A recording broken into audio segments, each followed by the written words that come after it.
종이박스조차 주행 차량과 마찰하면 400도 이상 열 발생. 지디넷 코리아 조재환 기자, 종이 등의 물체가 주행 중인 차량 바퀴 등과 마찰이 생길 때 화재 위험성이 큰 것으로 나타나 이용자들의 각별한 주의가 요구된다. 제2의 G80 화재 사고가 발생되지 않기 위해서는 도로 낙하물 관리에 더 신경 써야 한다는 전문가 의견도 나오고 있다.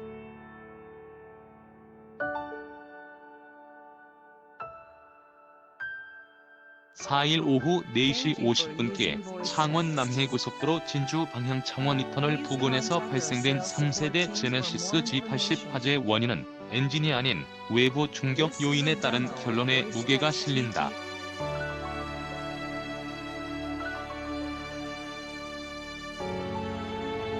지디넷 코리아는 창원 소방서 측이 제공한 G80 화재 사진을 다각도로 분석한 결과 약 44cm 정도 높이의 트럭용 에어클리너로 추정되는 부품이 불에 탄 모습이 확인됐다.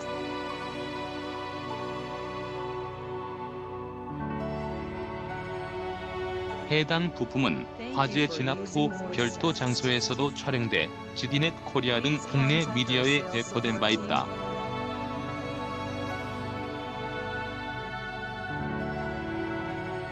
현대차 관계자는 이번 화재 사건과 관련해 엔진룸 쪽이 전소됐고 운전석 쪽 앞바퀴가 터져 눌러앉은 모습이 발견됐지만 조수석 쪽 앞바퀴는 손상이 없는 것을 확인했다고 밝혔다.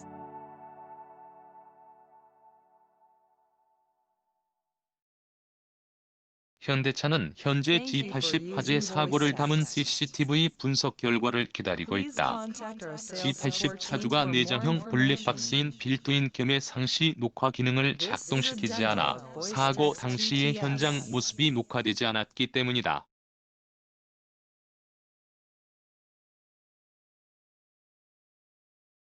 G80 사고 피해 차주는 현재 터널 주변 CCTV 영상 열람을 직접 신청해 놓은 상태다. 이번 화재 사건과 관련해 전문가들은 에어클리너뿐만 아니라 종이박스가 차량 바퀴와 마찰이 생길 경우에도 위험하다고 강조하고 있다.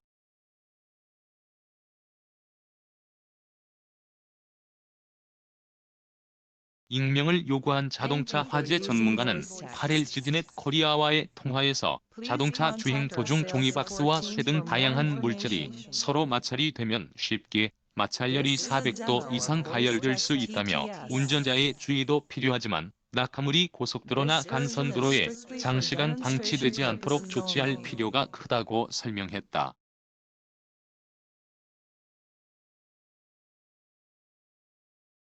김필수 대림대 교수도 에어클리너 부품의 충돌로 인한 화재 사고일 가능성이 매우 높다고 진단했다.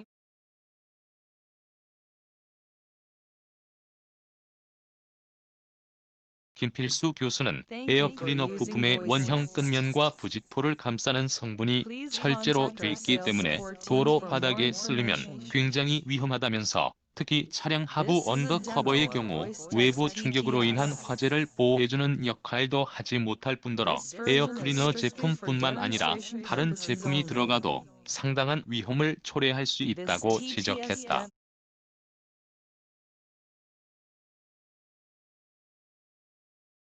이호곤 대덕대 교수는 가장 중요한 관건은 에어클리너 제품이 차량과 맞닿아 있을 때 몇 미터 정도 끌려갔는지를 봐야 한다며 사고 당시 부품이 긁힌 흔적 등도 유심히 살펴봐야 한다고 말했다.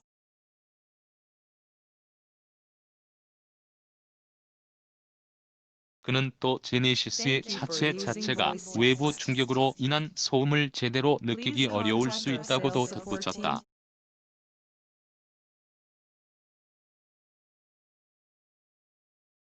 이 교수는 제네시스 GV80과 G80 등 하이엔드급의 차량들은 외부 소음과 실내외 무면음 등을 차단할 수 있는 능력이 뛰어나다면서 일반 운전자가 이 차량들을 운전했을 때 외부 부품의 충격으로 인한 소음을 제대로 감지 못할 수 있고 MDPS 방식의 스티어링 휠이 좌우로 흔들리는 경우를 감지하기가 어렵다고 말했다.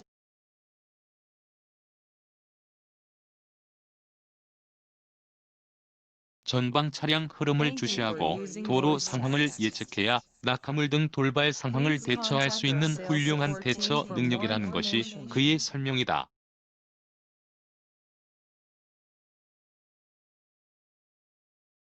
화재 피해 차주는 당시 터널 주행 중 도로에 떨어져 있는 종이 박스와 박스 파편 등을 발견했다.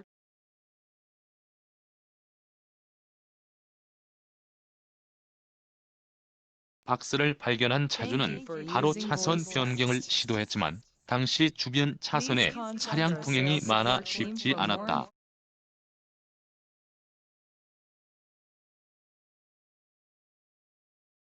결국 차주는 박스를 그대로 치고 주행하기로 결정했다. 급작스럽게 차선 변경을 하면 다수가 피해를 입는 대형 사고로 이어질 가능성이 높았다는 판단을 차주 스스로 한 것이다.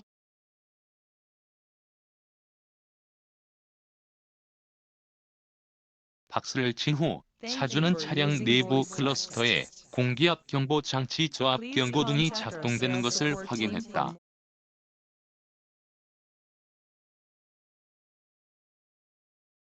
그리고 터널 주행 시 속도가 떨어지면서 뒤에서 오는 차량이 경적을 울리자 차주는 비상등을 켜고 터널을 통과해 갓길에 주차를 했다.